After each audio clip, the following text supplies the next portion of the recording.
بسم اللہ الرحمن الرحیم نحمده ونصلی ونسلم علی رسولہ الکریم وعلی آلہ وصحبہ اجمعین۔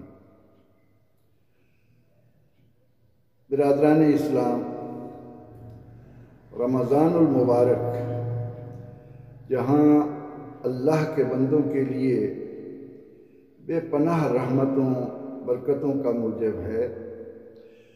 وہاں اس میں کچھ ایسے واقعات رونما ہوئے ہیں جو ہمیں ایمان کی حلاوت، ایمان کی حرارت، ایمان کی شعلہ افشانیاں عطا کرتا ہے۔ اس ماہ مبارکہ کا ایک ایک لمحہ، ایک ایک دن، ایک ایک ساعت، ایک ایک گھڑی ہمیں اس حقیقت کبریٰ کی طرف متوجہ کرتی ہے کہ ہم اپنے پروردگار عالمین کی رضا کو، اس کی خوشنودی کو، اس کے لیے للہیت کو اپنے دلوں کا ایک خوبصورت مقصد بنائیں، اور اس حقیقت کو ہمیشہ کے لیے سامنے رکھیں کہ قرآن کریم نے دو ٹوک الفاظ میں یہ اعلان کر دیا ہے کہ اعوذ باللہ من الشیطان الرجیم بسم اللہ الرحمن الرحیم کہ فمن زحزح عن النار وادخل الجنہ فقد فاز، کہ حقیقی معنوں میں کامیاب انسان وہ ہے کہ جس کو جہنم سے بچا کر جنت کا داخلہ عطا کر دیا گیا۔ ہمیں یہ حقیقت کبھی بھی نہیں بھولنی چاہیے کہ ہمیں یہ زندگی محض اس لیے ملی ہے کہ اس میں ہم آزمائشوں سے گزر کر اپنی اس حقیقی منزل پر پہنچیں جہاں ہمیشہ کی راحت ہے، ہمیشہ کا آرام ہے۔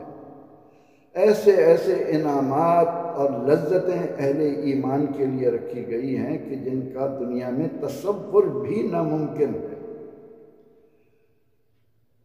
آدم علیہ السلام کو اسی لیے اتارا گیا زمین پر کہ تمہاری اولاد کو یہاں لاؤں گا جو نعمتیں تم اپنی آنکھوں سے دیکھ چکے ہو، جن سے تم متمتع ہو چکے ہو۔ اب اللہ تعالیٰ نے اس زندگی کو آزمائش کے لیے، امتحان سے گزرنے کے لیے عطا کیا ہے، اس لیے اس کی رحمت کا تقاضا یہ ہے کہ اس کا بندہ ہمہ وقت اس کی رضا کا متلاشی بن کر اس کے احکام کے سامنے گردن کو جھکا کر رکھے،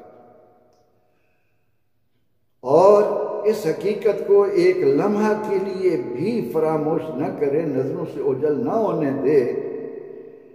کہ میرا پروردگار داناؤں کا پیدا کرنے والا، حکمت کو وجود دینے والا، تو اس کا کوئی حکم کس طرح کسی حکمت کے بغیر ہو سکتا ہے۔ پروردگار عالمین نے قرآن کریم میں فرما دیا کہ ان اللہ اشتری من المؤمنین انفسهم واموالهم بان لهم الجنہ، اللہ نے اہل ایمان سے ان کی جانیں اور ان کے مال جنت کے بدلے خرید لیے ہیں۔ میں نے اور آپ نے جب بھی زبان سے یہ کہا کہ لا الہ الا اللہ محمد الرسول اللہ، تو ہم نے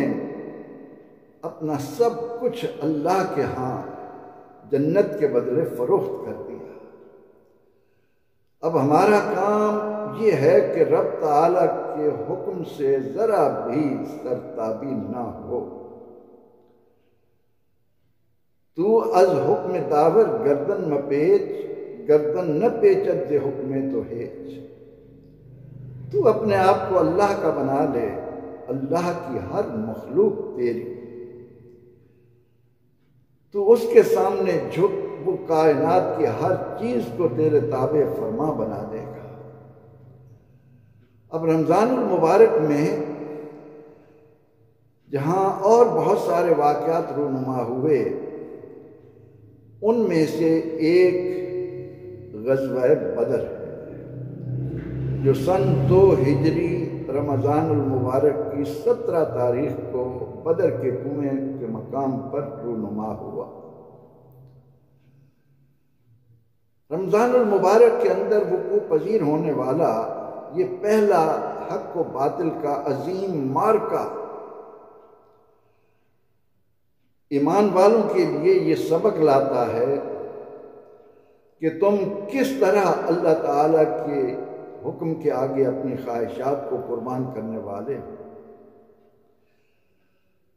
اللہ تعالیٰ نے قرآن پاک میں اس غزوے کو کئی انداز سے اپنے بندوں کو اس کی خبر دی، اس کا ذکر کیا۔ کہیں تو وہ فرماتا ہے کہ لَقَدْ نَصَرَكُمُ اللَّهُ بِبَدْرٍ وَأَنْتُمْ أَذِلَّةٌ، او مومنو، ہم نے بدر کے مقام پر تمہاری مدد کی جبکہ تم تھوڑی تعداد میں تھے۔ کہیں وہ فرماتا ہے قَدْ كَانَ لَكُمْ آیَةٌ فِي فِئَتَيْنِ الْتَقَتَا فِئَةٌ تُقَاتِلُ فِي سَبِيلِ اللَّهِ وَأُخْرَى كَافِرَةٌ يَرَوْنَهُمْ مِثْلَيْهِمْ رَأْيَ الْعَيْنِ۔ اے قیامت تک آنے والے اہل ایمان، تمہارے لیے بدر میں اللہ تعالیٰ کی ایک عظیم نشانی ہے۔ یہ وہ مقام ہے کہ جہاں 2 جماعتیں ملیں، ایک جماعت اپنی زندگی کا مقصد یہ بنائے ہوئے تھی کہ اللہ کے دین کو سربلندی اور غلبہ نصیب ہو، اور دوسری نافرمانوں کی، ناشکروں کی، منکروں کی تھی۔ اور اللہ نے اس مقام پر اپنی قدرت کاملہ کا اظہار یوں فرمایا کہ ارشاد ہوتا ہے کہ ایک جماعت دوسری جماعت کو اپنے سے دگنی دیکھتی تھی، تاکہ حق کے لیے کام کرنے والوں کا حوصلہ بھی پست نہ ہو، اور باطل کے لیے لڑنے والے بھی یہ جان لیں کہ ہم جتنی تعداد میں آئے ہیں مسلمان تو اس سے کہیں زیادہ ہیں۔ ان کے دلوں میں بھی اللہ تعالیٰ اپنی عظمت کا رعب ڈال دے تاکہ حق کو سر بلندی نصیب ہو۔ 17 رمضان المبارک کو وقوع پذیر ہونے والا یہ غزوہ بدر ہمارے سامنے جو حقائق لاتا ہے وہ یہ ہیں کہ نبی رحمت صلی اللہ علیہ وسلم نے 13 سال مکمل جزیرہ عرب کے اس مقام پر جہاں آپ کو مبعوث فرمایا گیا لوگوں کے دلوں پر صدائیں دیں،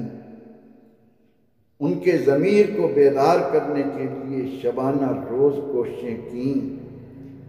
انہیں پیار سے، محبت سے یہ درس دینے کی کوشش کی کہ ہم اس کی عبادت کریں جس نے ہمیں بنایا ہے، ان کے سامنے نہ جھکیں جنہیں ہم نے بنایا ہے۔ ہمیں بنانے والا تو کہتا ہے میں نے آسمان بنائے ہیں، زمینیں بنائی ہیں، ہوا کو پیدا کیا ہے، پانی اتارا ہے، چاند اور سورج کا نظام قائم کیا ہے۔ اس ذات اقدس کو چھوڑ کر تم نے جو اپنے معبود بنا رکھے ہیں، جن کے سامنے اپنی ذلت کی اتھاہ گہرائیوں میں چلے جاتے ہو، جن کے سامنے اپنی پیشانیاں زمین پر رکھ دیتے ہو، آخر ان کا کمال کیا ہے؟ وہ اپنے وجود میں، اپنی صفائی میں، اپنی دیکھ بھال میں تمہارے محتاج۔ تم جہاں رکھ دو وہیں کھڑے ہیں، اس سے ذرا بھی ادھر ادھر نہیں جا سکتے۔ تم ان کو بلاتے ہو، جواب نہیں دیتے، تم ان سے کچھ مانگتے ہو، تمہیں دے نہیں سکتے۔ آخر کیا وجہ ہے؟ مگر ہمارا عدو مبین، ہمارا وہ کھلا دشمن جس نے آدم کی تکریم پر چھاتی پر ہاتھ مار کر کہا تھا کہ اے اللہ، تو نے آدم کی وجہ سے مجھے یہ ذلت دی ہے، میں بھی اسے اپنے جیسا بنا کے چھوڑوں گا۔ وہ انسان کو ان باتوں کی طرف لاتا ہے کہ کبھی درخت کے آگے جھک، کبھی سورج کو سلام کر، کبھی بتوں کے آگے اپنی پیشانیاں رکھ دے۔ حضور نبی اکرم رحمت عالم صلی اللہ علیہ وسلم نے مسلسل 13 سال جہاں موقع ملا، اوقاز کا بازار ہو، پہاڑوں کی چوٹیاں ہوں، جہاں کہیں بھی آپ کو موقع ملا، شبانہ روز محنت کر کے ان کو یہ حقیقت سمجھانے کی کوشش کی، مگر ان بد نصیبوں نے، شومی قسمت کے مالکوں نے، اپنی بدبختی کو آواز دینے والوں نے اس بات کی طرف کبھی توجہ نہ کی، بلکہ حق کی طرف بلانے والے پر مصیبتوں کے وہ پہاڑ توڑے کہ سرور دو جہاں صلی اللہ علیہ وسلم فرماتے ہیں کہ اللہ کے ہر نبی کو ستایا گیا، اللہ کے ہر نبی نے اعلاء کلمت اللہ کی خاطر ایذائیں برداشت کی، لیکن جن مصائب و آلام سے، جن ایذاؤں سے، جن مشکلات سے میں گزرا، مجھ سے پہلے اللہ کا کوئی نبی ان سے نہ گزرا تھا۔ آخر جب 13 برس تک ان کے ضمیر بیدار نہ ہوئے، انہوں نے اپنے آپ کو پہچاننے کی کوشش نہ کی، تو آپ صلی اللہ علیہ وسلم اللہ تعالیٰ کے اذن سے اپنے آبائی وطن کو چھوڑ کر، اپنے قریبی عزیزوں کو چھوڑ کر،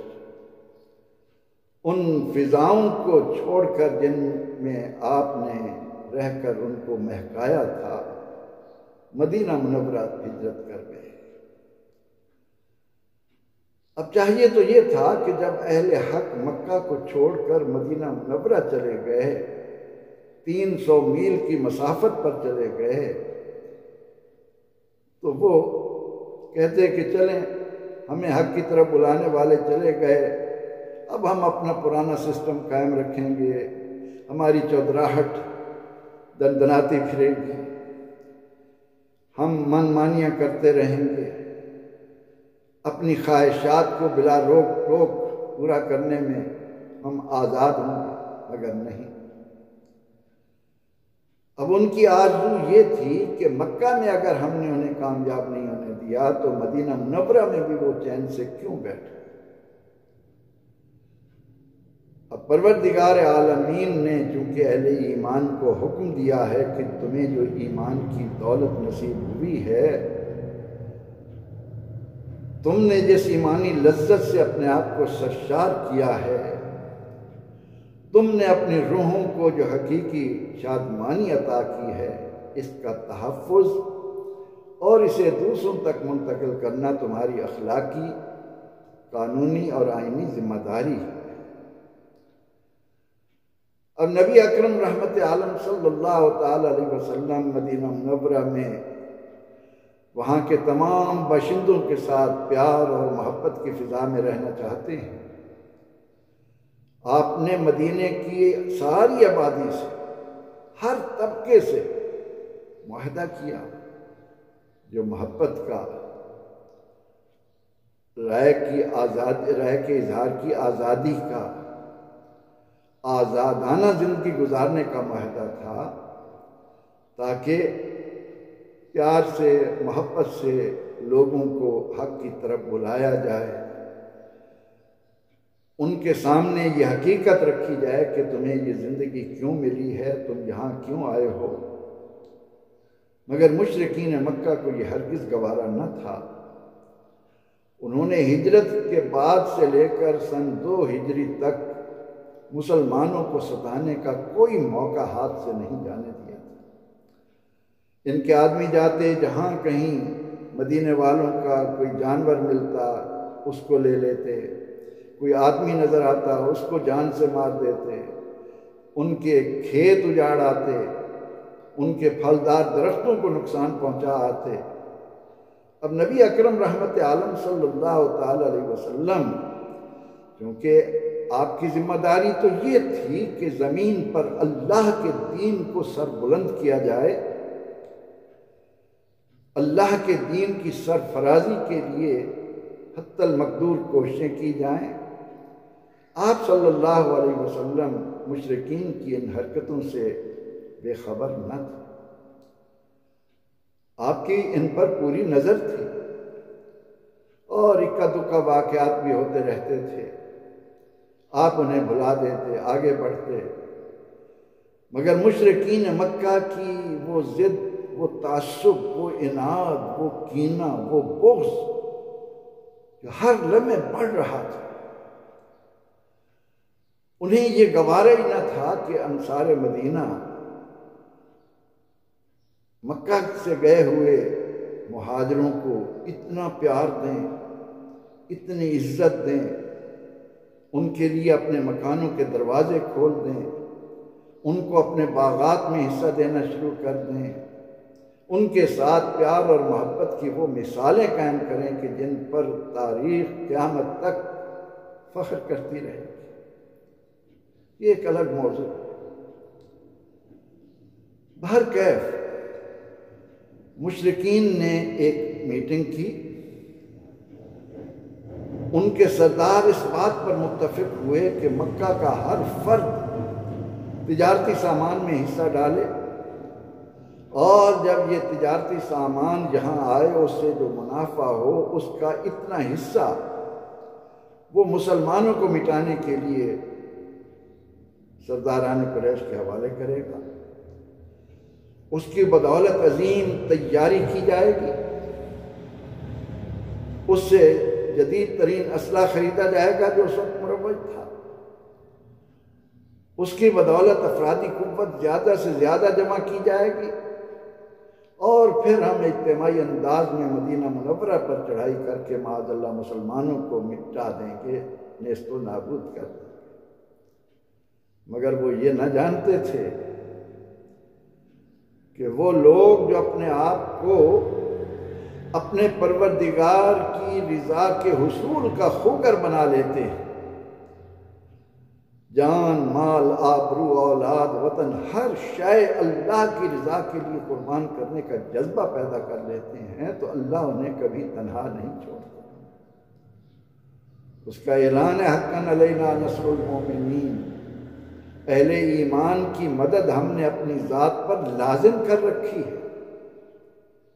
ان تنصروا اللہ ینصرکم، اگر تم اللہ کے دین کے مددگار بنو گے تو اللہ کی مدد بھی تمہارے شامل حال رہے گی۔ اور اللہ کس طرح مدد کرتا ہے، ایمان والو کبھی اس حقیقت کو آنکھوں سے اوجھل نہ ہونے دینا۔ ما یعلم جنود ربک الا ہو، اس کے لشکر کتنے ہیں، کیسے زبردست ہیں، کیسے مستعد ہیں، تم کیا جانو؟ یہ تو تمہاری غلطی ہے کہ تم نے اپنے آپ کو تاریخ کے جھروکوں میں دیکھنے کی زحمت سے دور کر رکھا ہے، ورنہ قرآن تو جگہ جگہ انسان کو اس بات کی طرف متوجہ کر رہا ہے کہ ذرا تاریخ انسانی پر نظر تو ڈال، کس طرح لوگ اپنی دولت اور اختیار کے بلبوتے پر بدمست ہاتھی بنے، اور اللہ نے کبھی بادل کی چنگھاڑ سے، کبھی مچھر سے، کبھی پانی کو، کتنے لشکر ہیں اس کے، ان کے ذریعے ان کو وہ سزائیں دیں، وہ ذلتیں دیں جو ہمیشہ کے لیے انسان کی آنکھ کھول دینے کے لیے کافی۔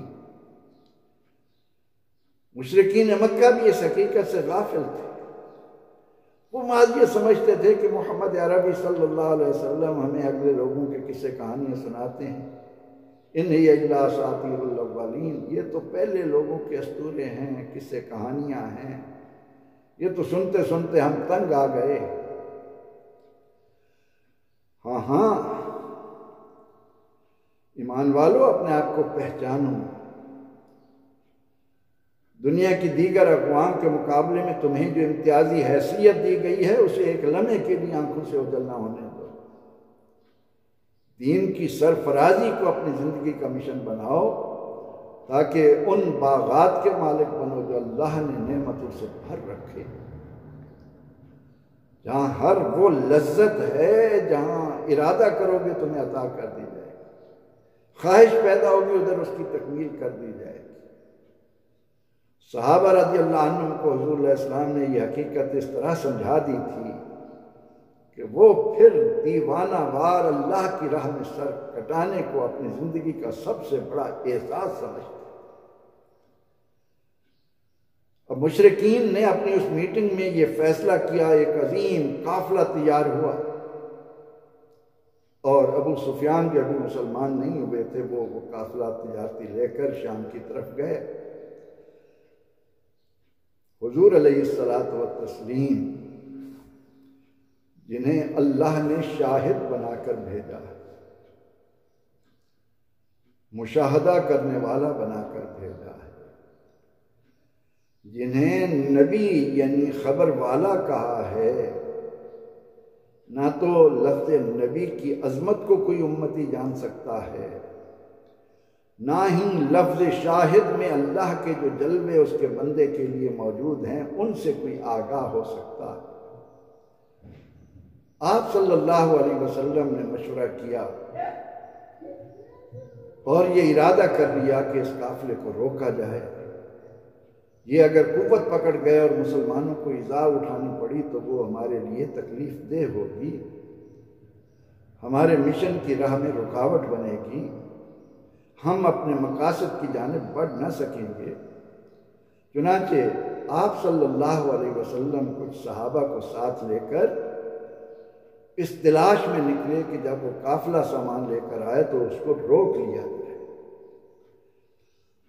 اور اسلام اللہ کے اذن سے مسلمانوں کو اس بات کی اجازت دیتا ہے کہ دین اسلام کے خلاف ہونے والی سازشوں کو مٹانے کے لیے جو کچھ بن پڑے وہ کرو،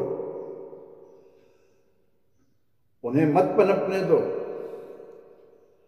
اللہ نے یہ دین اس لیے بھیجا ہے کہ واللہ متم نورہ ولو کرہ الکافرون، یہ چراغ پھونکوں سے بجھایا نہیں جائے گا، اس کو اللہ نے ایسے لوگ دینے ہیں جو اس کی سرفرازی کے لیے ہمیشہ سر کٹاتے رہیں گے، اور مستانہ وار نعرہ تکبیر بھی ان کی زبانوں سے بلند ہوتا رہے گا۔ ابو سفیان کو پتہ چل گیا کہ میرا قافلہ روکنے کی کوششیں ہو سکتی ہیں۔ اس نے فوراً ایک قاصد مکہ مکرمہ دوڑایا اور اس نے زمانہ جاہلیت کے مطابق ایک جانور کی دم کے ساتھ کچھ گھاس پھوس باندھی، اس کو آگ لگائی اور وہ پورے مکے کی گلیوں میں بھاگا۔ اس آگ کی وجہ سے سب ہوشیار ہو گئے کہ کوئی عظیم مصیبت آ رہی ہے، کوئی بڑا واقعہ رونما ہونے والا ہے۔ انہیں جب اطلاع ملی کہ ہمارا تجارتی قافلہ روکنے کی کوشش کی جا رہی ہے تو وہ خوب بھڑک اٹھے۔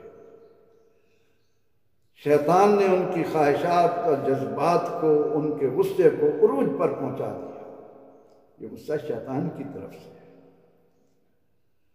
شیطان ہر طرح سے اپنے حمایتیوں کو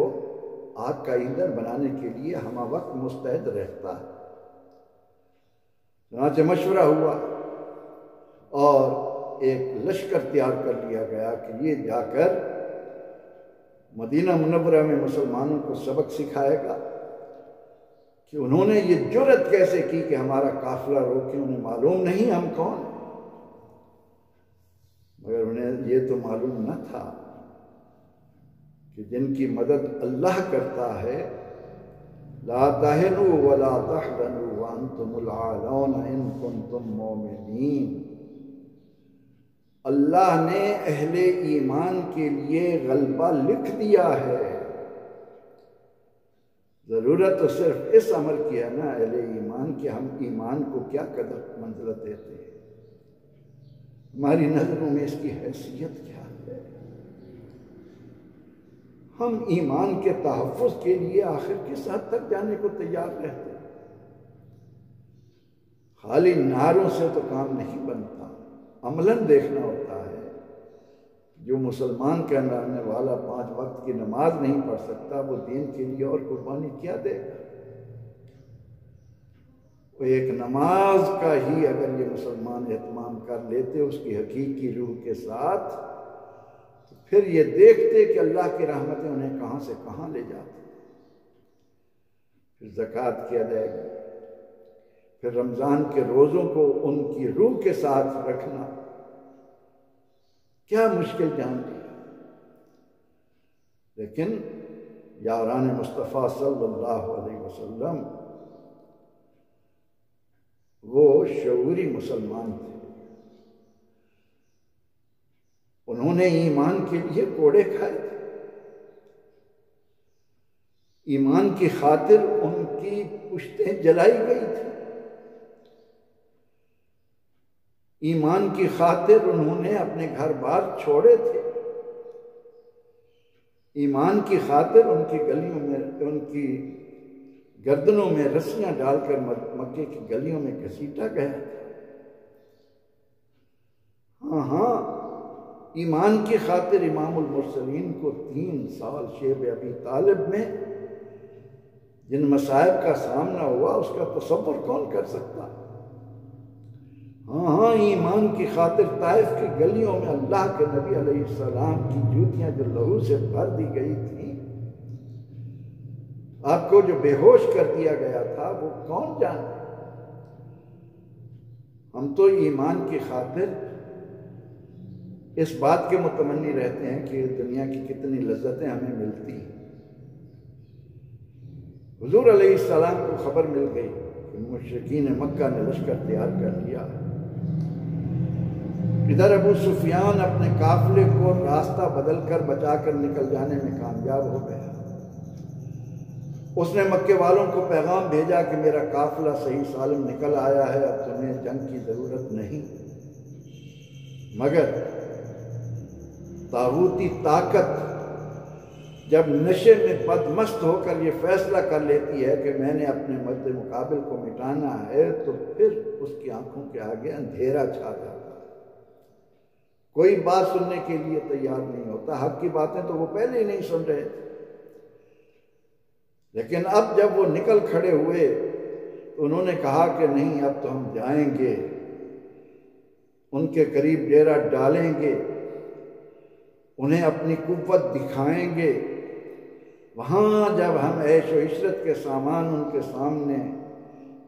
اپنے استعمال میں لائیں گے تو ان کی آنکھیں کھلیں گی اور حق ہمیشہ کے لیے ہم سے مرعوب ہو جائے گا۔ معاذ اللہ۔ اس لشکر میں مکہ کے سرداروں کی کافی تعداد موجود تھی، سامان حرب کافی مقدار میں موجود تھا، اور یہ بڑھتے ہوئے مکہ مکرمہ سے چل کر بدر تک پہنچ گئے، جو مدینہ منورہ سے کوئی 80 کلومیٹر کے فاصلے پر ہے۔ وہاں جا کر انہوں نے اپنے لیے ہموار زمین دیکھ کر پڑاؤ ڈال لیا، خیمے لگ گئے، خوب نعرے بلند ہونے شروع ہو گئے، کون ہے ہمارے سامنے آئے ٹھہر سکے۔ ادھر نبی اکرم رحمت عالم صلی اللہ علیہ وسلم اپنے چند ساتھیوں کے ساتھ اس ارادے سے نکلے تھے کہ ایک قافلے کو روکیں، غزوے کا تو اعلان ہی نہیں ہوا تھا۔ اب وہی آپ کے ساتھ جو ساتھی تھے جن کی تعداد 313 کے قریب ہے، وہ مکہ مکرمہ سے آنے والے 1000 کے مقابلے کے لیے آپ انہیں لے جانے کے لیے تیار ہیں، اور آپ صلی اللہ علیہ وسلم ان چند جان نثاروں سے جنہیں آپ نے مکہ مکرمہ میں بھی محنت کی، مدینہ منورہ میں بھی انہیں حقائق سے آگاہ کیا، ان کے دلوں کو اللہ اور اس کے رسول کی محبت سے معمور کیا، آپ صلی اللہ علیہ وسلم اس ارادے سے کہ مہاجرین تو اپنی کشتیاں جلا آئے ہیں، یہ انصار مدینہ جو ہمارے مہمان بنے ہیں، جنہوں نے ہماری میزبانی کی ہے، جن کے ہم مہمان بنے ہیں، ان کے عزائم کیا ہے تو حضور نبی اکرم رحمت عالم صلی اللہ علیہ وسلم نے اپنے ساتھیوں کے سامنے یہ بات جب رکھی کہ اگر ہماری مٹھ بھیڑ باطل سے ہو گئی، اگر ہمیں حق کی خاطر جنگ میں کودنا پڑا تو تمہارا معاملہ کیا ہوگا؟ اب انصار سمجھ گئے کہ نبی اکرم رحمت عالم صلی اللہ تعالی علیہ وسلم کی مراد ہم سے ہے، تو انصار نے جس محبت بھرے انداز میں رسول اللہ صلی اللہ علیہ وسلم کی دعوت پر لبیک کہا، ابو الاسر حفیظ جالندری اس کو اپنے الفاظ میں یوں بیان کرتا ہے کہ انصار یہ بول اٹھے، یا رسول اللہ صلی اللہ علیہ وسلم، آپ پر ہمارے ماں باپ قربان، تعالی اللہ یہ شیوا ہی نہیں ہم با وفاؤں کا، پیا ہے دودھ ہم نے غیرت مند ماؤں کا، نبی کا حکم ہو تو پھانس جائیں ہم سمندر میں، جہاں کو محو کر دیں نعرہ اللہ اکبر۔ یا رسول اللہ آپ ہمیں حکم تو دیجئے، آپ کے دائیں بائیں آگے پیچھے اپنی جانیں لٹانے کے لیے ہم وقت تیار ہیں۔ حضور سید عالم صلی اللہ علیہ وسلم نے ان کے اس محبت بھرے انداز کو خوشگوار محبتوں میں لیا، دعائیں دیں۔ اب یہ چھوٹا سا قافلہ حق کو بچانے کے لیے باطل کی اتنی بڑی طاقت کے سامنے کس انداز میں جا رہا ہے کہ اس میں چند اونٹ ہیں جن پر تین صحابہ کو سواری کے لیے منتخب کیا جاتا ہے، اور سامان حرب کیا ہے اس کو بھی بیان کرتے ہوئے یہ شاعر کیا کہتا ہے کہ تھے ان کے پاس 2 گھوڑے، 6 زرہیں، 8 شمشیریں، بدلنے آئے تھے یہ لوگ دنیا بھر کی تقدیریں، نہ تیغ و تیر پر تکیا، نہ خنجر پر، نہ بھالے پر، بھروسہ تھا کالی ایک سادہ کالی کملی والے پر۔ یہ لشکر ساری دنیا میں انوکھا تھا، نرالا تھا، اس لشکر کا افسر کالی کملی والا تھا۔ پہنچے، صف آرا ہوئے، نبی اکرم رحمت عالم صلی اللہ علیہ وسلم کے لیے عریش ایک نشست تیار کی گئی، اور صدیق اکبر رضی اللہ عنہ نے اس کی پہرہ داری اپنے ذمہ لی۔ ایک طرف 1000 ہیں، ایک طرف 313 ہیں، ان کے پاس جنگی ساز و سامان کثرت سے ہے، ادھر صرف چند تلواریں اور چند نیزیں ہیں۔ اللہ رب العزت نے اس مقام پر جب اللہ کے نبی علیہ الصلاۃ والتسلیم اللہ کے حضور اس طرح گڑ گڑا رہے ہیں، مدد تو اسی سے چاہی جاتی ہے، غلبہ تو وہی عطا کرتا ہے، سارے اسباب اسی نے پیدا کرنے ہیں، ہم کیا ہیں؟ کاش کہ ہم اللہ کی عظمت کو، اہل ایمان رمضان المبارک میں ہر 4 رکعت کے بعد آپ کو جو تسبیح تراویح کی صورت میں ترانہ دیا جاتا ہے، اس میں ذرا غور تو کیجیے۔ یہ پریکٹس کیوں ہے؟ تاکہ مومن کا دل اللہ کی عظمت سے، اس کی ہیبت سے، اس کی جلالت سے، اس کی سبوحیت سے، اس کی قدوسیت سے، اس کی جبرویت سے بھر جائے، اور اسے معلوم ہو کہ اگر اللہ میرے ساتھ ہے تو دنیا کی کوئی طاقت میرا بال بھی بیکا نہیں کر سکتی۔ ہم نے سب کو راضی کرنے کی کوشش کی، اگر دور رہے تو اپنے اللہ سے۔ ما قدر اللہ حق قدرہ، ان لوگوں نے اللہ کی وہ قدر ہی نہیں پہچانی جو کہ پہچاننی چاہیے تھی۔ معرفنا کا حق کا معرفتک، اے اللہ ہم اقرار کرتے ہیں کہ تجھے پہچاننے کا جو حق تھا وہ ہم سے ادا نہ ہو سکا، تو ہماری کوتاہیوں پر صرف نظر فرما، ہماری ان غفلتوں سے بیداری کی توفیق عطا کر، ان کوتاہیوں سے نکلنے کے ہمارے لیے اسباب پیدا فرما، تو قادر مطلق ہے، ہمارے دل تو تیری دو انگلیوں کے درمیان ہیں جو تیری شان کے قابل، انہیں اپنی طرف پھیر دے۔ تیرے محبوب علیہ السلام نے یہی تو محنت کی تھی، اسی محنت کے نتیجے میں کوئی صدیق اکبر تھا، کوئی فاروق اعظم تھا، کوئی حیا کا نمونہ تھا، کوئی شجاعت کا دل دادا تھا۔ نبی اکرم رحمت عالم صلی اللہ علیہ وسلم نے اس روز گڑ گڑا کر دعائیں کرتے کرتے